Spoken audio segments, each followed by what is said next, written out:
Hello and welcome to episode 41 of Buxton Barrow Man. Today we're going to take a quick look into post-war prefabs.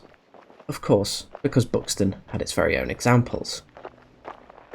First of all, post-war is referring to after the Second World War, of which the country was left in a massive housing deficit as a result of constant bombing raids destroying over 200,000 homes, meaning we had to build places to live, and fast. So there was a push all across the country to build prefab houses as an interim solution to allow for permanent housing to catch up. The Ministry of Works were the responsible authority in charge of prefabs, and they had some specifications to follow in order for one to be up for scratch. All approved prefab units had to have the minimum floor space of 635 square feet and be a maximum of 7.5 feet wide to allow transportation by road. Initially, all designs had to include a service unit, which was a combined back-to-back prefabricated kitchen that backed onto a bathroom, pre-built in a factory to an agreed size, meaning that water pipes, waste pipes and electrical distribution were all in the same place and easy to install. The service unit also contained a number of innovations for occupants. It contained a back boiler to create both central heating as well as a constant supply of hot water. The bathroom included a flushing toilet and a bath with hot running water, and in the kitchen there were such modern luxuries as a built-in oven and refrigerator, which only later became commonplace.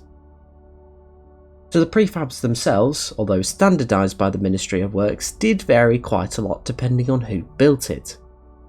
There are over 24 different designs using a wide range of materials each. A lot of the units used either precast slabs of concrete or precast concrete pier and posts. Some used wooden frames, steel or even aluminium, the aluminium framed prefab being the Aero, which used remelted and cast surplus aircraft parts from the war stock.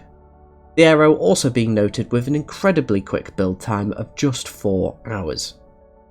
Two other interesting homes were the BISF, which was the British Iron and Steel Federation's construction, and the Hawksley, which is an aircraft manufacturer, Hawker Siddeley's construction. Basically any company that needed to utilise its ex-war stock diversified into things such as this. The plan set out by Churchill's government in 1942 was to build roughly 500,000 prefabricated houses, and with all the units having a planned lifespan of up to 10 years. However, within 5 years of the end of the Second World War, that was scaled back a bit, as the Housing Temporary Accommodation Act of 1944 then aimed to deliver 300,000 units within 10 years, and a budget of £150 million. The rush to fill Britain's housing gap was staggering, as between 1945 and 1951, 1.2 million new homes were built. The number of prefabs within that, though, only numbered 156,623. The prefabs didn't take off quite in the manner originally visioned, but they did lay a vital cornerstone in British construction history, as from the post-war prefabs the standardisation and research done by the Ministry of Works was taken on and pushed further. The experience and knowledge behind the construction of these prefabs led to huge innovations, making buildings like these possible. Interestingly, although designed to last a decade, some of the post-war examples still survive today, and many still being lived in, and some kept at museums.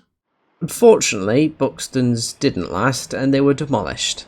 They used to sit right here where these bungalows are now, Knowles Close and Crescent, Fairfield. We still have other prefab examples though, including housing that I used to live in. And there's quite a few groups of houses up in Fairfield that have a 1950s wimpy no fines design.